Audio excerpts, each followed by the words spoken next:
하겠습니다. 하나님 말씀은 요한복음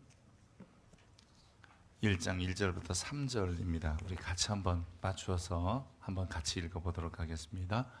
우리 앞에 영상 보면서 화면 보면서 같이 읽습니다. 태초에 말씀이 계시니라. 이 말씀이 하나님과 함께 계셨으니 이 말씀은 곧 하나님이시니라. 그가 태초에 하나님과 함께 계셨고 만물이 그로 말미암아 지은 바 되었으니 지은 것이 하나도 그가 없이는 된 것이 없느니라. 아멘. 현대 사회는 과학과 이성에 굉장히 무게중심을 둡니다. 그래서 과학적이지 않을 때는 잘 신뢰할 수 없다 이렇게 생각을 하지요. 근데 비과학적인 것의 대표적인 게 종교라고 하는 겁니다.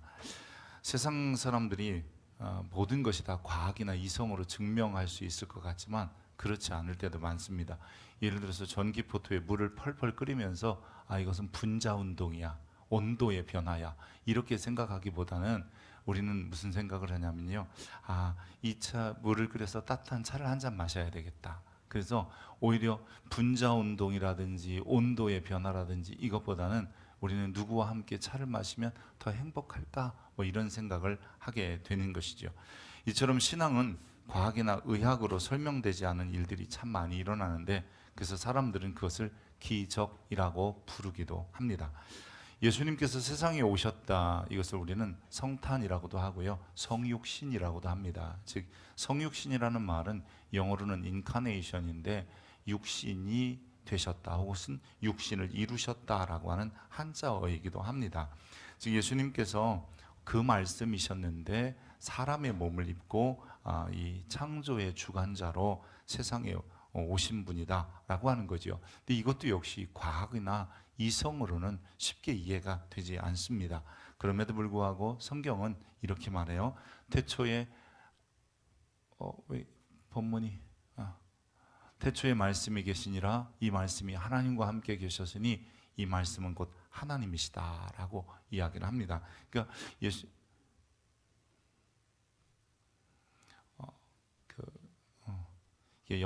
오늘 영상이 일부 리허설을 해야 2부가 이렇게 되는데 일부 리허설 안 해서 2부가 좀 안 되는 것 같아요. 아마 그 말씀이라고 따로 하나 들어있을 거예요.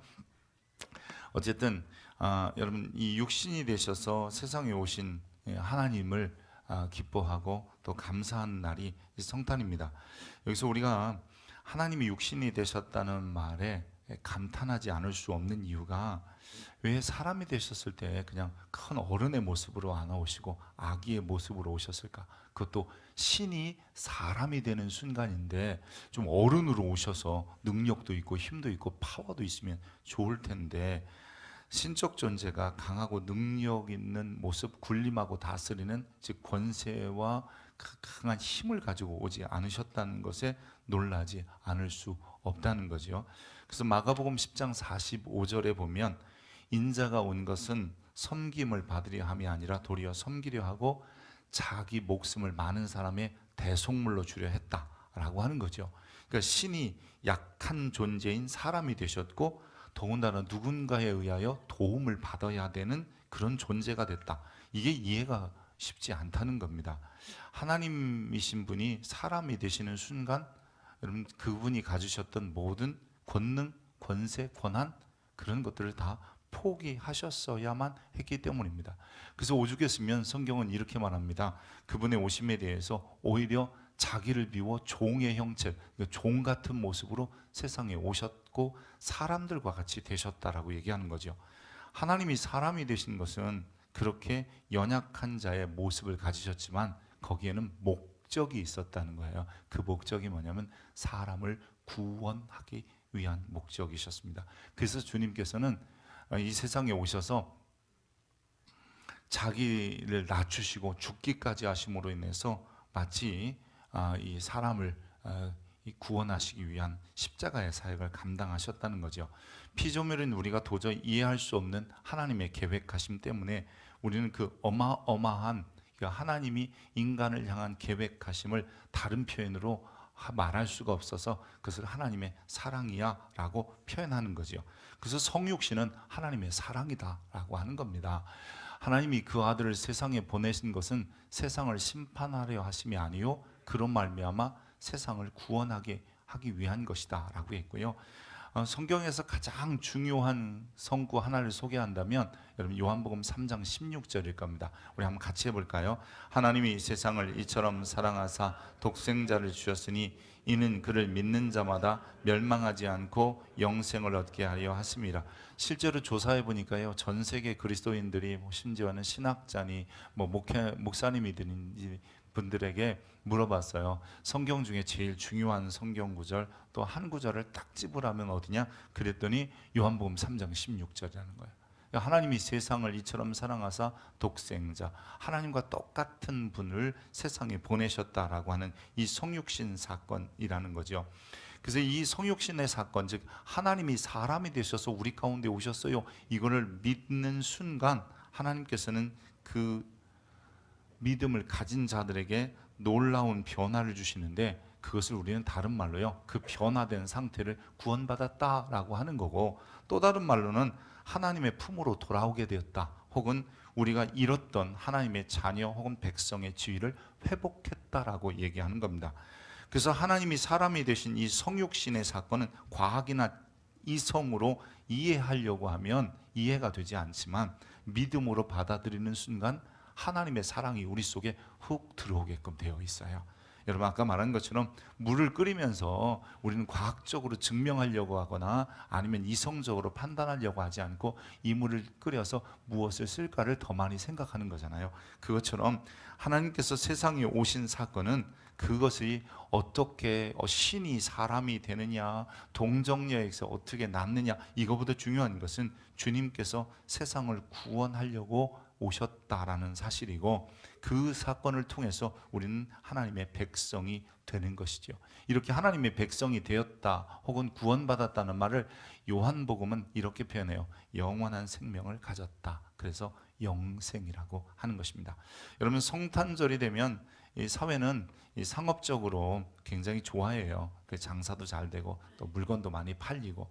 하지만 우리 하나님의 사람들은 하나님이 사람이 되셔서 우리 가운데 나타나신 그 성육신 자체의 기쁨을 가져야 되는 겁니다. 바로 그 안에 피조물에 대한 창조주의 사랑이 드러나기 때문입니다. 그러니까 하나님이 우리를 어떻게 얼만큼 사랑했냐, 그 사랑을 나 좀 보여주세요. 그랬더니 하나님이 내가 너희를 사랑하는 방법으로 세상에 사람이 되어서 오시겠다. 그게 바로 성육신이고 성탄입니다. 예수님이 세상에 오심, 즉 하나님이 사람이 되셔서 오셨을 때 모든 사람이 알아보지는 못했어요. 일부 천사들이 전해준 소식을 듣고 하나님이 세상에 오셨구나라는 것을 알았던 목자들이 있었고요. 또 때로는 별을 연구하다 보니까 이상한 별 하나가 나타나서 저게 무슨 별이지 생각하다 보니까 그게 바로 큰 이 유대 임금이 났다라고 하는 것을 알고 쫓아왔던 동방의 박사들. 예수님이 난 지 8일 만에 할례를 받으러 성전에 올라가셨을 때에 시므온이나 안나 같은 사람들이 알아보고 대부분의 사람들은 잘 몰랐어요.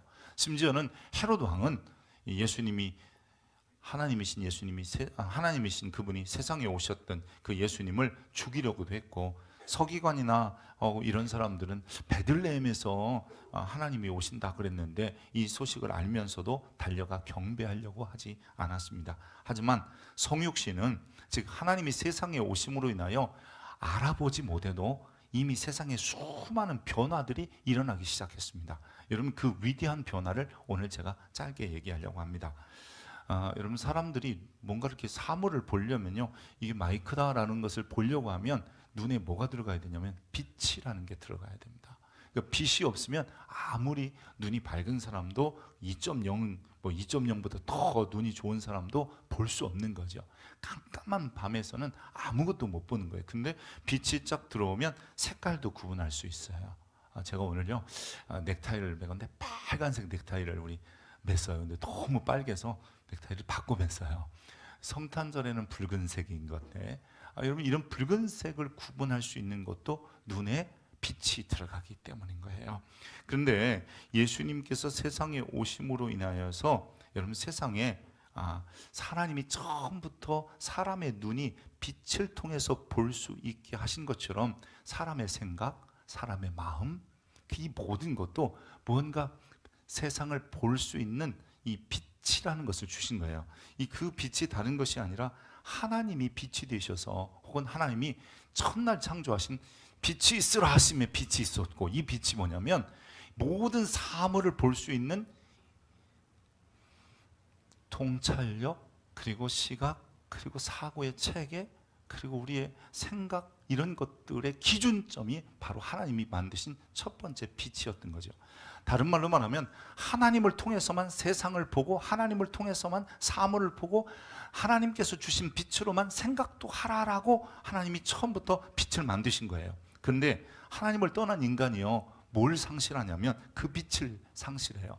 그 빛을 잃어서 어떤 생각을 하냐면 모든 사고를, 혹은 이념이나 신념을 자기가 가진 것, 그리고 자기가 배운 것, 그리고 자기의 생각대로 하려고 하는 마음을 갖게 되는 것입니다. 즉 자신들이 만든 안경을 통해 세상을 보게 되는 거예요. 그러니까 하나님 없는 세상을 꿈꾸게 되는 것이고, 저마다 때로는 우상을 만들기도 하고, 아니면 그냥 무신론자라고 하지만 이것은 스스로 보면 내가 신이다라는 생각하거든요. 그러니까 1인 종교가 되는 거예요. 무신론자들은 대부분 1인 종교예요. 나를 믿어라 뭐 이런 거거든요. 이때 하나님께서는 성육신 하심으로 해요, 세상에 오셔서 다시 우리에게 세상을 새롭게 볼 수 있는, 아니 창조 때 처음 만드셨던 그 모습으로 세상을 볼 수 있도록 하신 거예요. 그래서 그 빛은 세상을 보는 눈이고, 하나님을 바라보는 눈이고, 사건과 사물을 바라보는 그런 관점이 되는 거죠. 예수님이 세상에 오셔서 뭐라고 하셨냐면, 예수님을 세상의 빛이라고 하시는 거예요. 이 빛은요, 뭔가 볼 때 필요한 거고, 앞길을 알려줄 때 필요한 거잖아요. 그래서 오늘 요한복음 1장 4절에 보면 그 안에 생명이 있었으니 이 생명은 사람들의 빛이라. 예수님 안에 빛이, 사람들의 빛이 됐대요. 참빛, 곧 세상에 와서 각 사람에게 비추는 빛이 있었는데 그 빛 역시도 예수님이다라고 하는 거예요. 여러분 계속해서 보면 예수님께서도 이렇게 말씀하세요. 나는 세상의 빛이니. 그 세상을 보게 하는, 세상을 바라보면서 이게 옳은 것인지 그른 것인지, 이 길이 맞는 것인지 아닌지, 그리고 이것을 어떻게 생각하고 판단해야 되는지, 모든 빛이 예수님이라고 얘기한 거예요. 그래서 성육신 사건 이후에 놀라운 세상의 변화는 여러분 다른 데 있지 않아요. 예수님처럼 보고, 예수님처럼 말하고, 예수님처럼 생각하는 것이 바른 것이다, 그게 하나님의 뜻이다라는 것을 알려주시게 된 거예요.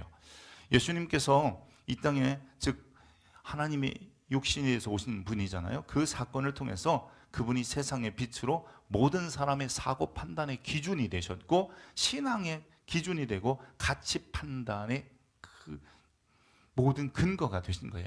사물과 사건을 보는 눈이 바로 빛 대신 예수를 통해서만 보라고 하는 거예요.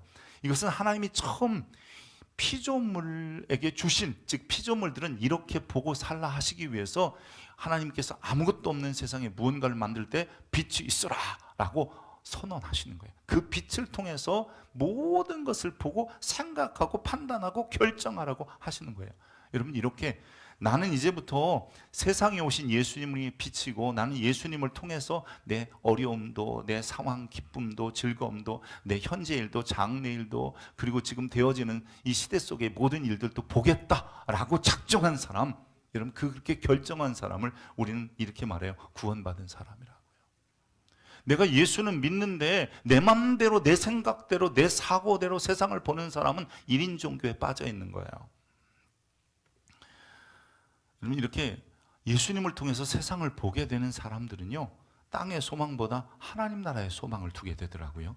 교만하지 않고 겸손하게 되더라고요. 군림하지 않고 섬기려 해요.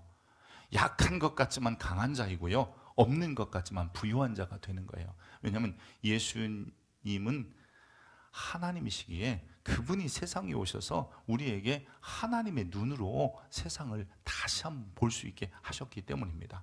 그래서 요한복음 12장에 보면 나는 빛으로 세상에 왔나니 무릇 나를 믿는 자로 어둠에 거하지 않게 하렵니다. 그러니까 예수님이 빛 되심을 알고 빛으로 보기 시작하면 어두운 일에 좋아하지 않는다는 거죠. 사람이 내 말을 듣고 지키지 아니할지라도 내가 그를 심판하지 아니하노라. 내가 온 것은 세상을 심판하려 함이 아니요 세상을 구원하려 함이다.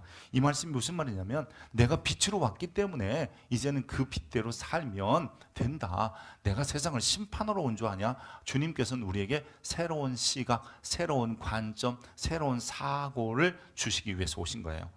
세상은 저마다의 기준의 빛이 있어요. 여러분, 예를 들어서 빨간색 선글라스를 끼면, 즉 안경을 쓰면 세상이 붉으스름하게 보이잖아요. 검은색 선글라스를 쓰면 그래도 좀 햇빛이 차단돼서 좀 보기가 편해요.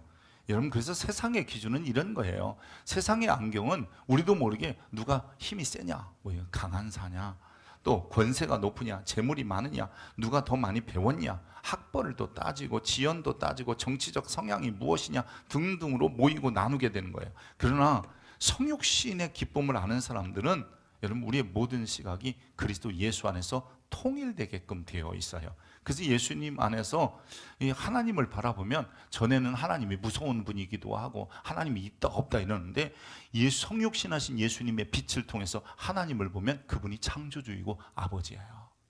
또 여러분, 예수님을 통해서 살다 보면 이 땅의 소망이 아니라, 이 땅에서만 잘 먹고 잘 사는 게 중요한 게 아니라, 이 땅에서 잘 먹고 잘 살아고 잘 돼야 될지 것도 중요하겠지만, 하나님 나라가 더 중요하다, 이런 마음이 생기게 되는 거예요. 예수님을 통해서, 예수님이라는 빛을 통해서 내가 보면, 내가 섬김 받는 것만 행복한 게 아니에요. 내가 야, 나 좀 섬겨, 내가 대장이야, 이런 소리만 좋은 게 아니라, 내가 누군가를 섬기고 그리고 누군가를 위하여 희생하고 봉사할 때 기쁨이 있는 거예요. 예수님을 통해 여러분 보면 권력, 권세보다 여러분 더 중요한 영원한 생명에 대한 가치를 갖게 되는 겁니다. 사랑하는 성도 여러분, 이 현대 과학이 빛의 속도를 측정하고 빛의 굴절을 설명할 수는 있어도요, 우리 마음속에 있는 어두움은 못 쫓아낸다. 그거를 가르쳐 줄 수가 없는 거예요. 의학은 우리 몸의 질병을 찾아낼 수 있지만, 죄로 이끌어진 우리 마음의 그 답답함과 그리고 죄책감들을 쉽게 물리쳐주지 못한다는 거예요. 근데 오직 참 빛인 이므로 오신, 그리고 우리의 생각과 시각을 바꾸신 예수 그리스도를 통해서 보면, 우리의 어둠도 우리의 죄도 여러분, 그죠? 주님께서 어떻게 몰아내시고 어떻게 용서하시고 어떻게 새롭게 하셨는지를 금방 알 수 있게 되는 겁니다. 성탄절은 2000년 전에 오신 예수님의 생일 축하 잔치가 아닙니다. 오히려 오늘 이 시간 내 삶의 빛으로 오신 그분을 통해서 내가 주님처럼 보고 주님처럼 생각하고 주님처럼 살아보겠다는 결단의 시간이 되어야 되는 거죠. 다른 말로 이제 우리 안경을 바꾸는 날이 이 성탄절이어야 하는 것입니다. 여러분, 요한복음 14장 26절에 보면, 나는 빛으로 세상에 왔다, 주님이 분명히 이렇게 말씀하셨어요. 그러면 주님이라는 빛을 통해서 우리의 삶도 보고 내 인생도 보고 내 현재도 미래도 보면 어둡지 않아요. 여러분, 주 안에서 우리는 빛이 되고요, 또한 주님을 통해 세상을 보는 순간 쌍의 소망보다는 하늘의 소망이, 이 섬김 받는 것보다 섬김이, 그리고 사랑 받는 것보다 사랑함이 얼마나 위대한지를 알게 되는 거예요. 이제 우리가 주님께서 빛으로 세상에 오셨다는 사실을 믿으십시다. 그래서 이번 성탄절이 우리 모두의 마음속에 세상이 줄 수 없는 하늘의 빛이 가득함으로 인하여 여러분, 과학이나 이성이 설명할 수 없는 이런 사건들, 즉 우리의 죄의 문제, 우리 마음의 평안의 문제, 그리고 이 모든 것들이 새롭게 받아들여질 뿐만 아니라 그 주님의 눈으로 좀 우리 주변의 사람들도 봐보십시오. 다 섬겨야 될 사람이고 사랑해야 될 사람이고 용서해야 될 사람이고, 그렇지 않겠습니까? 예수님의 성육신은 비과학적인 신화가 아니라 과학을 창조하신 하나님의 가장 확실한, 즉 피조물에 대한 사랑의 증거이기도 합니다. 그러기에 예수님 오신 것을 기뻐하고 그분으로 다시 한번 세상을 바라보는 여러분 되기를 주의 이름으로 축복합니다. 기도하겠습니다. 하나님, 우리의 눈이 세상의 빛으로만, 또 과학이나 이성의 눈으로만 보고 판단하고 결정하지 않게 하시고, 세상에 오신 예수님이 우리의 빛 되심을 알고 예수님처럼 판단하고 생각하고 결정하고, 또 때로는 그 예수님 통해서 하나님도 바라보고 또한 우리의 주변의 이웃도 바라볼 수 있도록 주님 은혜를 베풀어 주시옵소서. 하나님이신 그분이 사람을 입고 세상에 오셔서 우리에게 새로운 가치와 또한 새로운 삶의 기준을 허락하셨기에 예수님처럼 살아가게 하시고 그 성육신이 우리에게 얼마나 놀랍고 크고 위대한 사랑인지를 깨닫게 하여 주옵소서. 성탄절을 맞는 모든 이들에게 주의 은혜가 또 주의 평강이 가득하게 하시고 하나님의 사랑 안에서 즐거워하는 그런 모든 기간이 되게 하옵소서. 예수 그리스도의 이름으로 기도합니다. 아멘.